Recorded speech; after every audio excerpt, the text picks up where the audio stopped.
G please confirm is screen visible. جی جی visible ہے۔ چلے اسٹارٹ کرتے ہیں. اعوذ باللہ السمیع العلیم من الشیطان الرجیم بسم اللہ الرحمن الرحیم. الحمد للہ علی کل حال. الحمد للہ الذی ہدانا لہذا وما كنا لنهتدی لولا ان ہدانا اللہ. اللهم صل على محمد وعلى ال محمد واصحاب محمد واهل بيت محمد وازواج محمد وذريات محمد وامه محمد. اللهم امين يا رب العالمين. اللهم ارنا الحق حقا وارزقنا اتباعه وارنا الباطل باطلا وارزقنا اجتنابه. رب اشرح لي صدري ويسر لي امري واحلل عقدة من لساني يفقهوا قولي. آمین یا رب العالمین. چلے جی ہم نے لاسٹ کلاس میں لاسٹ سیشن میں ٹو بی مور اپروپریٹ ہم نے ڈسکس کیا تھا.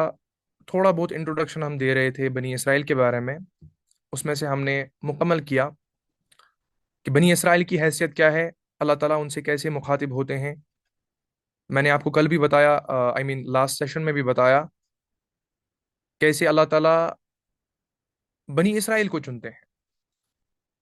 اور بنی اسرائیل ہی کو کیوں چنتے ہیں؟ کیونکہ وہ ایک ایسی سابقہ مسلمان امت تھی, ایسی امت تھی جسے اللہ تعالیٰ 4,000 برس تک درس دیتے رہے, پے در پہ نبی بھیجتے رہے, ان کی اصلاح کے لیے, ان کی واض و نصیحت کے لیے, ان کی خیر خواہی کے لیے, تاکہ وہ دنیا کی امامت کو سنبھال سکے, دنیا کی رہبری نبھا سکے. اس کے لیے اللہ تعالیٰ نے انہیں یہ نعمتیں گنوائی. پھر اللہ تعالیٰ ان کو اس وجہ سے بھی لے رہے ہیں, اتنی نعمتیں اتنی نعمتوں کا ظہور ان پر کر رہے ہیں کہ ایک مظلوم قوم تھی. ایجپٹ میں, مصر میں ان کو بہت ظلم ہوا. اس وجہ سے اللہ تعالیٰ ایک مظلوم قوم کو مخاطب کر رہے ہیں کہ تمہیں میں نے اس ظلمت سے نکال کر, اس اندھیرے سے نکال کر اور روشنی کی طرف داخل کیا, تمہیں بادشاہت عطا کی, تو بھی تمہارے درمیان نبی عطا کیے, رہبری عطا کی. تو تم پھر یہ اللہ تعالیٰ کا ایک معنی, ایک شکوہ ہے پہلے 7 آیتوں میں, تم کیسے بے شعور لوگ ہو, کیسے ناقدر لوگ ہو, تم نے اللہ تعالیٰ کی نعمتوں کی قدر نہیں کی. ان نعمتوں کے بارے میں ہم نے لاسٹ کلاس میں تھوڑا بہت ڈسکشن کیا. ٹھیک ہے, اب اسی سے ہم کنٹینیو کریں گے آج کی آیت. یہاں پہ فوکس کیجئے. اللہ تعالیٰ یہاں پہ فرماتے ہیں وَآمِنُوا بِمَا أَنزَلْتُ مُصَدِّقًا لِمَا مَعَكُمْ وَلَا تَكُونُوا أَوَّلَ كَافِرٍ بِهِ. اللہ تعالیٰ فرماتے ہیں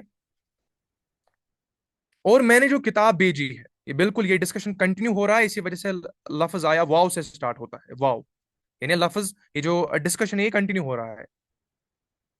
پریسیڈنگ ورس سے یہ سکسیڈنگ ورس ہے, یہ ڈسکشن ایک ہی ہے. تو اللہ تعالیٰ فرماتے ہیں اور میں نے جو کتاب بھیجی ہے اس پر ایمان لاؤ. وَآمِنُوا بِمَا أَنزَلْتُ, میں نے جو کتاب بھیجی ہے اس پر ایمان لاؤ. یعنی وہ کتاب کون ہے, کون سی کتاب ہے وہ؟ القرآن, الفرقان, یہ فرق کرنے والی کتاب حق اور باطل میں, اس پر ایمان لاؤ. اور یہی نہیں, یہ کتاب کیسی ہے؟ بما انزلت مصدقا لما معکم, یہ اس کتاب کی تائید اور تصدیق بھی کرتی ہے. یا آپ یہ سمجھے کہ یہ ان ساری چیزوں کی تصدیق بھی کرتی ہے جو آپ کے پاس موجود ہے. ان کے پاس کیا موجود ہے؟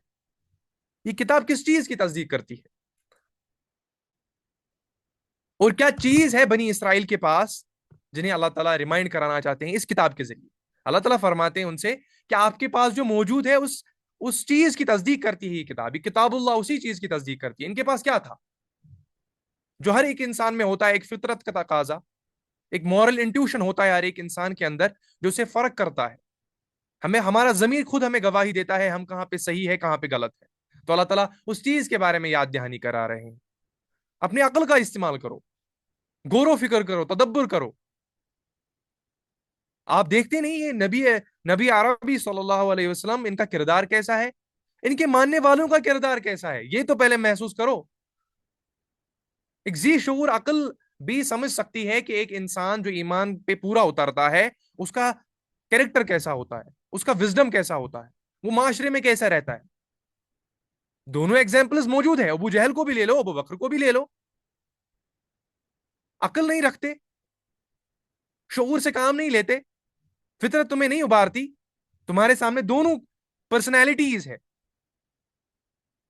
ہویا ابن اخطب بھی ہے, اور حضرت عمر رضی اللہ تعالیٰ عنہ بھی ہے، حضرت علی رضی اللہ تعالیٰ عنہ بھی ہے۔ کیا تم عقل سے کام نہیں لیتے؟ تمہاری فطرت تمہیں گواہی نہیں دیتی؟ ہمیں کس کو چوز کرنا چاہیے؟ تو اللہ تعالیٰ یاد دہانی کر رہے ہیں، یہ اس کتاب کی تائید کر رہی ہے، اس ضمیر کی تائید کر رہی ہے، اس وجود کی تائید کر رہی ہے۔ یہ کتاب، یہ کتاب اللہ جو تمہارے پاس ہے، تمہارے پاس فطرت بھی ہے، عقل بھی ہے، علم والے بھی ہو، معلم ہو، قوم کے معلم ہو، کیا تم غور و فکر نہیں کرتے؟ تم تدبر نہیں کرتے؟ یہ تو ایک عام فہم میں ہم سمجھ سکتے ہیں کہ اللہ تعالیٰ یہاں کس چیز کے بارے میں بات کر رہے ہیں۔ اور یہی نہیں، اللہ تعالیٰ آگے فرماتے ہیں بما انزلتم مصدقا لما معکم، یہ اس چیز کی سری وضاحت بھی کرتی ہے جو تمہارے پاس موجود تھی، یعنی تورات۔ یہ تورات کے بارے میں بھی ذکر کر رہا ہے، تورات کے بارے میں بھی گواہی دے رہی ہے یہ کتاب اللہ، یہ القرآن، یہ الفرقان، تمہارے پاس جو کتاب موجود تھی، تمہارے پاس جو مصحف موجود تھا، اس کی بھی گواہی دے رہی ہے۔ اور جیسا کہ میں نے لاسٹ سیشن میں بھی آپ سے کہا، چیپٹر ڈیوٹرونومی بالکل ایک ایسا چیپٹر ہے تورات میں جہاں پہ رسول اللہ صلی اللہ علیہ وسلم کے بارے میں پروفیسیز موجود،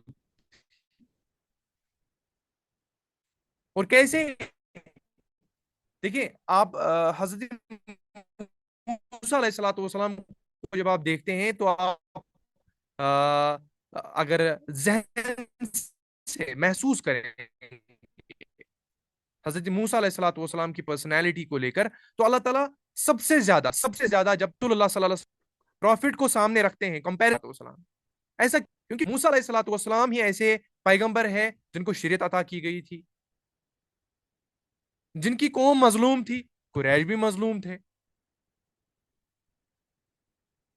جن کو ہجرت کرنی پڑی، رسول اللہ صلی اللہ علیہ وسلم کو بھی ہجرت کرنی پڑی، ایک ہر دھرم قوم تھی قریش جیسی، اور بنی اسرائیل بھی جیسے ہر دھرم قوم تھے۔ تو اس لیے رسول اللہ صلی اللہ علیہ وسلم کو سب سے زیادہ کمپیریزن جس نبی سے کیا گیا وہ حضرت موسیٰ علیہ السلام تھے۔ اس وجہ سے بنی اسرائیل رسول اللہ صلی اللہ علیہ وسلم کے کردار سے بالکل واقف تھے، ان کو پتا تھا کہ نبی پر کیا کیا بیتتا ہے جب وہ حق کا علم بلند کرتے ہیں۔ ان کو یہ کانسیپٹ آف پروفٹ ہوڈ تھا، وہ کتاب اللہ سے اویئر تھے، وہ آخرت سے اویئر تھے۔ اللہ تعالیٰ ان سے شکوہ کرتے ہیں تم تو یہ حرکت نہ کرو، تمہارے کتابوں میں، تمہارے صحیفوں میں تو موجود ہے رسول اللہ صلی اللہ علیہ وسلم کی پروفیسیز، اور اس میں سب سے نمایاں کردار چیپٹر ڈیوٹرونومی میں ہمیں ملتا ہے۔ اس وجہ سے میں نے سوچا کہ میں آج کے سیشن میں آپ کو بھی دکھا دوں۔